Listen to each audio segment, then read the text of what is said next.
So if you follow the kind of mainstream American media response to the US's attack on Iran, a lot of it is kind of framed in what you might call kind of like consequentialist terms. So like the big focus is how much did the US destroy these Iranian nuclear facilities? And then like what are the Iranians going to do in response? So the implication is if the US destroyed a lot of these and Iran doesn't do too much in response, then this was good. But maybe it won't be good if they didn't destroy so much of the nuclear facilities and Iran, kills a bunch of US soldiers. And I just want to suggest that I think that's fundamentally the wrong way to think about something like this, that it's really, really myopic. And I actually think it's also just immoral to think only in these terms. I mean, I could make an argument that on consequentialist terms that this is a really big mistake, right? Because I could say, the US had a nuclear deal in 2015 that would have prevented Iran from getting a nuclear weapon for quite a long time.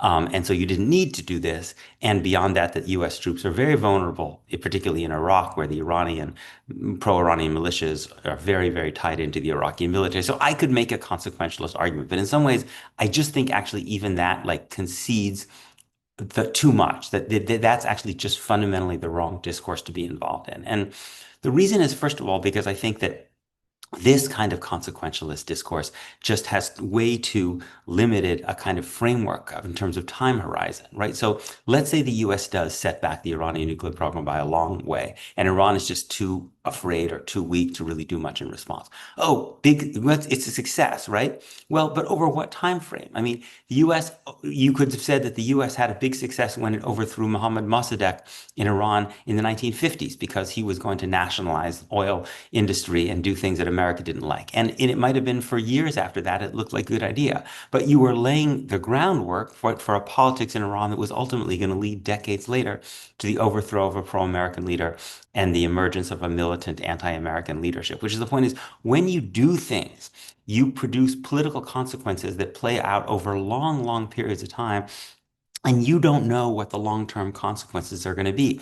Israel thought it had a huge success when it attacked the Osirak nuclear reactor in 1981. People still cite that as this great precedent of Israel bombing Saddam Hussein's nuclear reactor. But in fact, if you look at what Iraqi nuclear scientists and Bob Woodward and others have said in response, actually what happened, if you look at over a longer time horizon, was that Saddam Hussein redoubled his nuclear efforts. He put much, much more money into it. He did it in a much more clandestine way. He had gotten very close to a nuclear weapon on the eve of the Gulf War. So the first point is that this kind of consequentialism, I think, really just doesn't think enough about the long-term consequences of how people in a society in a country react when you have attacked them. And generally, their responses are not going to make them more sympathetic to your country. They're probably going to lead them to look for responses that over the longer term are basically going to be ones that are going to cause you greater problems. In particular, the lesson is going to be,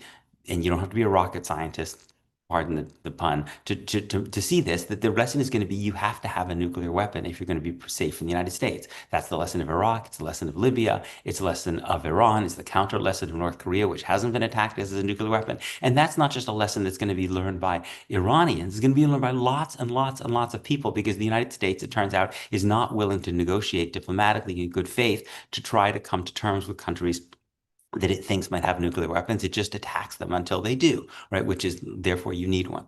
The second reason I think this consequentialism is really wrong-headed is not just in terms of timeline, but it doesn't think about cost-benefit analysis, right? So I'm going to say something now that is not the kind of thing that hard-headed, realist foreign policy observers tend to say when they go on the news or they, write in the New York Times. And that's that when I was on the subway this morning, I saw, as I almost always do when I'm on the subway, a homeless guy sprawled out on the subway lines, right? And I saw other people who were clearly in distress, right? I also saw the New York Times today say that New York City's food pantries are basically in desperate straits because they don't have enough money. I will never forget being in a deli in New York a year or so ago and overhearing two people who worked at that deli, basically one telling them that they were very sick, they didn't have any health care, and literally this other person in the deli praying with this other deli worker and trying to offer some kind of homemade medicinal suggestions about what they do. This is in this is in the United States of America. This is the country in which you live. I was just in Ireland, a country that was historically much, much poorer. I didn't see any homeless people on the street, right? That is, if you want to think about consequences, you have to think about not just in terms of broader consequences of time, but in terms of opportunity costs, right? America is and as America has become a more and more powerful empire, it is in so many ways hollowed itself out at home. And you can see the profound suffering of people in the United States.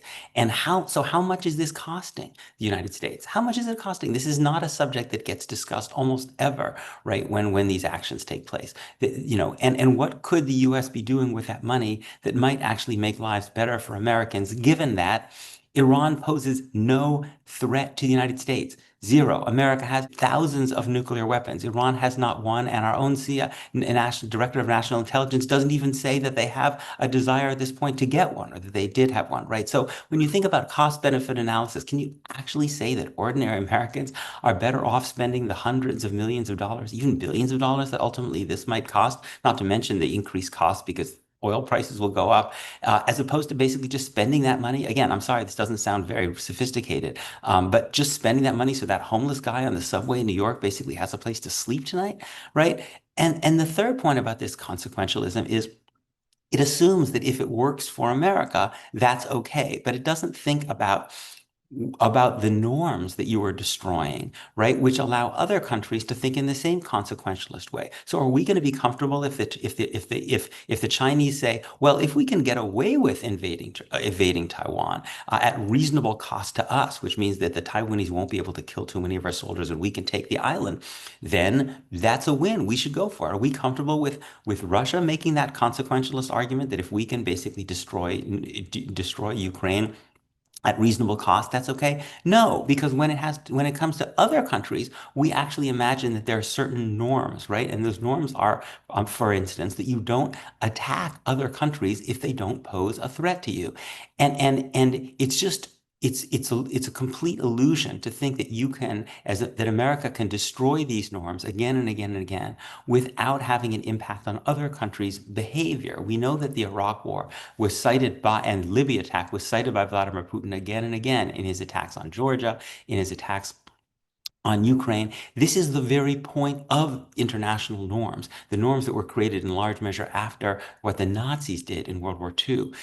To say that it's immoral to simply think about whether you can get away with it and whether it works for you in the short term, right? Because you are doing damage to the humanity as a whole, to the entire international system when you think in those terms, right? And that so you need to think beyond just can I get away with it, right? And about what world you're creating for everybody, not just for your country, but for everybody. And part of the problem is that America is so powerful, right? And I think to some degree, this is the case in Israel as well, because it's so relatively powerful, that when we think about bombing places far away, and again, you notice also the media never talks about how many people were killed in these bombing attacks, as if these were just buildings, right, that didn't have any people around them, right? We cannot imagine the consequences of destroying these international norms such that our cities, that our nuclear installations, our military facilities are also being attacked. We don't think about the consequences of being on the other side of that because we've gotten so used to this kind of impunity, right? But I think Jewish tradition, like most other moral traditions, suggests has some version of the idea of what comes around goes around, right? In Hebrew, it says mina keneged mida, right? And you are creating a world in which these kind of things will be more normalized, and sooner or later, they're not just done to nameless, faceless Iranians who you don't know anything about and don't care about, but they get done to you. And that's the world that you're creating. That's the world that Donald Trump has moved us towards with this illegal, unconstitutional attack on Iran.